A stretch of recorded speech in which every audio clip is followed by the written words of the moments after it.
Boa tarde. Boa tarde, tudo bom? Tudo Prazer estar ótimo. aqui. Obrigada pelo convite aí para falar de um tema que é tão importante, né, nesse momento.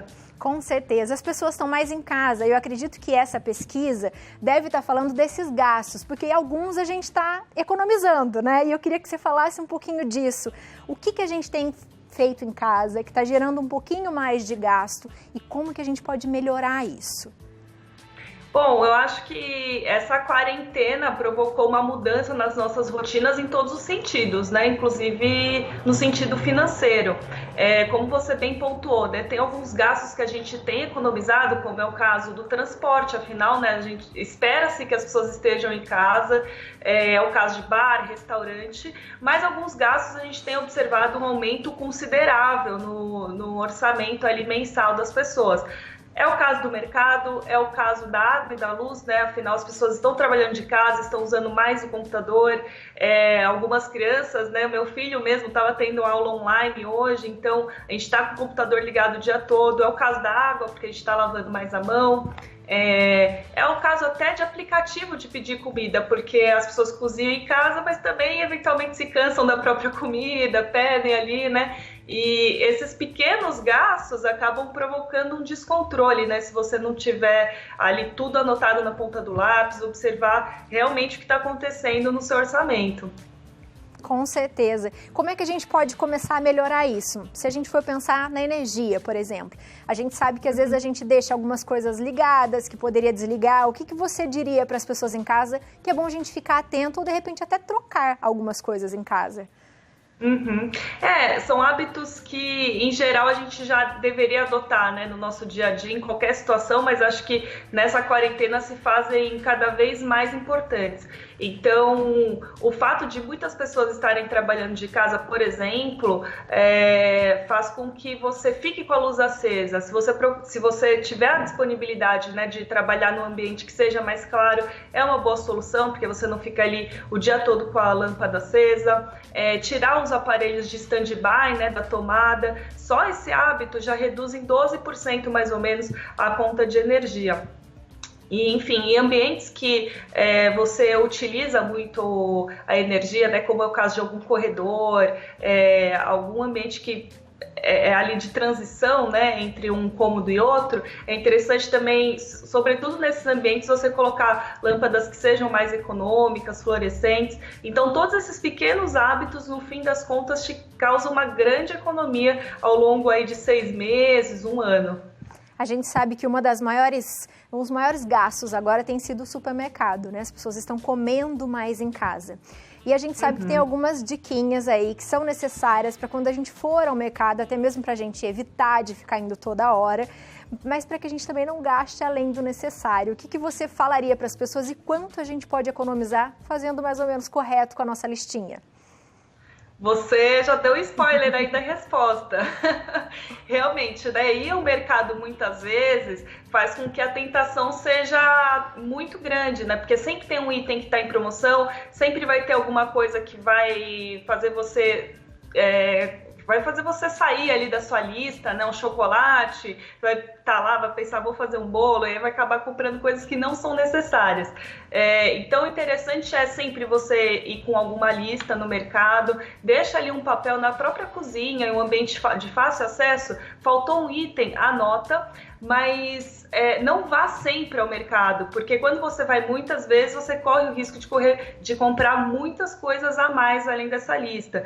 E só o fato de você diminuir a ida ao mercado de 4 vezes para 2 vezes por semana, já faz a sua conta mensal cair em 30%. Então, cai em 1/3, né? Bastante coisa, em um pequeno hábito. Com E além certeza. disso, nesse momento, acho que você pode usar bastante a tecnologia. Então, tem aplicativo que compara preço de produto, você lê o código de barra e ele já compara o preço ali na região, aí você vai ver, afinal, se você está pagando muito caro naquele item, naquele mercado onde você costuma comprar. Tem sites que mostram as promoções da semana, né? Aqueles panfletos que a gente recebe em casa, eles reúnem todos os panfletos lá no site. Enfim, acho que vale a pena se informar nesse sentido. Com certeza, a gente está tendo esses gastos a mais, mas tem gastos que muitas pessoas não estão tendo. Por exemplo, combustível, não tenho mais saído de casa, gasto menos. Ou até outro tipo de gasto. Roupas, por exemplo, as pessoas têm evitado de comprar, né, coisas a mais, não tenho saído. É possível a gente fazer alguma continha no sentido, eu estou gastando mais com isso, mas estou gastando menos com isso. Que conta que eu posso fazer para dar uma equilibrada nesse orçamento e continuar, de repente, economizando mais para frente? Bem o que você falou, né? É natural que as coisas, que haja um contrapeso, né? Alguns gastos aumentem nesse momento e outros diminuam. Só que até pela incerteza de como que vai ficar o cenário, né? A gente não sabe como é que vai ficar a questão de emprego, quando a gente vai voltar para as nossas rotinas normais. O interessante é que a economia que você está fazendo nesses itens de transporte, saídas, lazer, compras, não seja totalmente direcionada para o aumento de gastos de mercado e de outros itens, porque é interessante nesse momento você fazer uma reserva de emergência, né, de pelo menos 6 meses de gastos. Então, se você gasta aí... Ai, a gente perdeu a conexão com ela. Tomara que ela consiga voltar para a gente continuar aqui, mas já dá para você aí de casa entender um pouquinho, né? Se a gente está gastando mais aqui, vamos tentar ver se a gente consegue economizar ali. E de repente usar esse tempo, sabe, para a gente fazer aquela planilha, que a gente sabe que é difícil às vezes fazer, mas colocando tudo que a gente tem gastado nos dias, até aquela moedinha que você deixa no carro, de repente começa a ver quanto você tem deixado, sabe? É bem interessante. Ela voltou, vou fazer mais uma pergunta para ela. Yolanda, eu já estava falando pro pessoal aqui pra gente fazer aquela planilhinha e tal, pra gente ver os gastos, mas muita gente também está sofrendo muito com as grandes contas. É uma boa hora pra gente renegociar. É uma ótima hora, porque é uma situação que ninguém tá imune, né? Então todo mundo, enfim, tá tendo dificuldade de renda, tá nesse momento falando sobre finanças, né? É interessante, se você teve uma diminuição da sua renda, se a sua empresa entrou naquela medida provisória, diminuiu o seu salário, a sua jornada, tem pessoas que estão levando inclusive olerite para conseguir negociar aluguel, conta de escola. Deve-se falar de finanças sim nas grandes contas e nas pequenas também, porque mesmo em pequenas contas, vou falar só um exemplo, tá? Tarifa bancária. Se você paga aí a média do Brasil, que é R$35 para manter a sua conta corrente, em um ano são R$700, o que é um belo dinheiro para ser direcionado para outros itens, né? Então acho que deve ser colocado na balança tanto as pequenas contas quanto as grandes. E se você não conseguir um desconto de fato, né, no seu aluguel, na escola, pelo menos o prolongamento desse pagamento, né, uma conta que você pagaria em 1, 2 meses, tenta dividir em 6, para não pesar tanto no orçamento nesse momento. Muito bom. Eu quero, muito obrigada, já te agradecer e falar para você deixar um recado para as pessoas que estão em casa, preocupadas sim com a economia, preocupadas se o emprego vai durar, se ele vai estar empregado no próximo mês. A gente fica bem preocupado, bem ansioso. Eu queria que você deixasse um recado para as pessoas.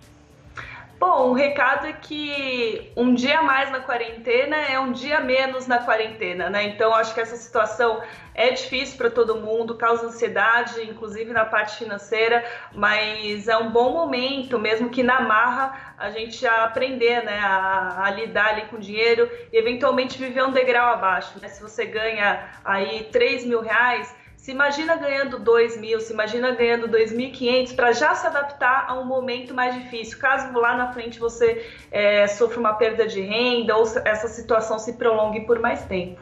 Muito obrigada por hoje. Vou passar sua rede social. Aqui é o Instagram, @econoweek. Tá aí na tela, que está aí na tela também. Muito obrigada por hoje, que você possa voltar outras vezes para deixar a gente sempre bem informado, para voltar a nossa cabeça ao centro, para a gente anotar tudo que a gente precisa.